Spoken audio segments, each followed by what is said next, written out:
China is developing a network of solar power plants that will transmit energy from space to Earth. The South China Morning Post reports details of the project. Chinese scientists published a document that demonstrates a plan to launch a space power plant in 2028, 2 years ahead of the original date. The program envisions 4 stages, the first involving the launch of a satellite in orbit to test new wireless power transmission technology from an altitude of 400 kilometers. Research shows that the space station will be able to gather energy from the sun and then convert it into laser beams or microwaves to be sent to orbiting satellites or ground receivers.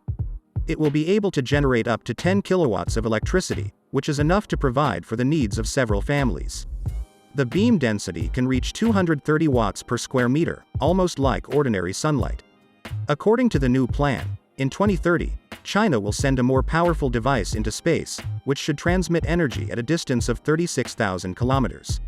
In 2035, the 10 megawatts plant will send electricity to military and civilian facilities, and by 2050, the capacity will increase to 20 gigawatts, which is comparable to a nuclear power plant, and the cost will decrease.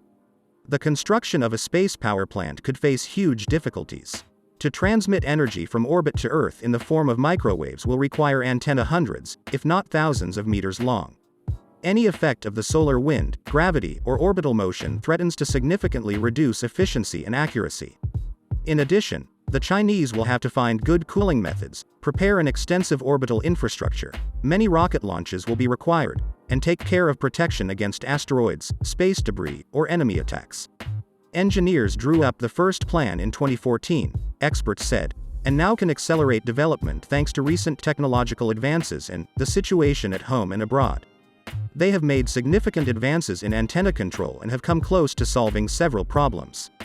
The technology can be improved to significantly reduce the Earth's carbon emissions. Microwaves at 230 watts per square foot are considered safe for humans, but it is unclear how risky it is to be near a receiving ground station. An international space law expert from Beijing told SCMP that solar power plants in space can work more efficiently than on the planet because they can generate power around the clock, but a large network of satellites could cause discomfort for many countries, especially if they can't compete.